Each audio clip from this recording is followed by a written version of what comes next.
One of the things that I've heard, one of the knocks on Robert Kraft's candidacy, and I don't know that Which this is a insane. tangible reason against him.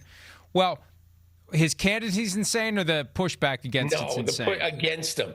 How, look, Yeah. you line him up against any owner in I'm not going to say in the history, but in the recent, surely in the last 50 years, and tell me whose team has gone to 10 Super Bowls with one very controversial hire. He put Bill Belichick in charge when Art Modell tells him that's going to be the biggest mistake you'll ever make if you hire Belichick. And then, he's got Gerard Mayo, and after 1 year, he gets rid of him. Well, it wasn't working. He said, let's bring in Vrabel. Both times, it's resulted in instant turnaround. I mean, so just for all the Super Bowls and that's one thing. Then his work on the committee for the media committee and television contracts and streaming, and then obviously his role, a lot of people have debated it over the years, but his role in the 2011 CBA. Robert Kraft should have been in the Hall of Fame 10 years ago. And for me, it's a very simple analysis. If Jerry Jones is in, Robert Kraft should be in.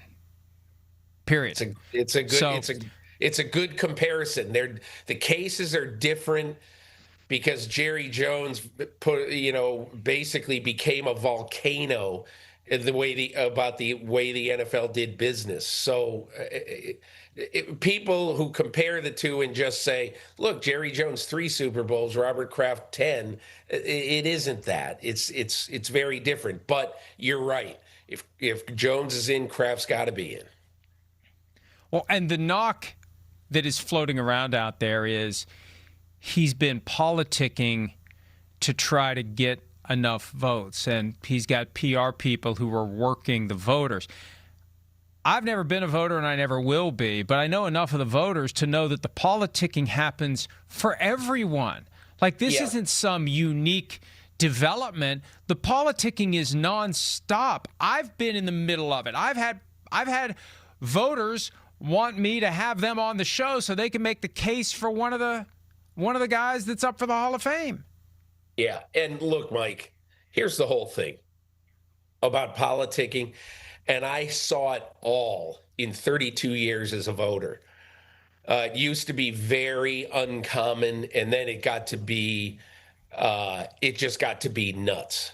And so I would only say this: I don't care. I don't care if the PR guy sends me a 20-page document. I don't care if I get a video. I'll never forget Rich Dalrymple, the longtime PR guy of the Dallas Cowboys, called me for advice the year that Jerry Jones was up. And he said, listen, I've got this owner and that owner who are willing to make calls for him.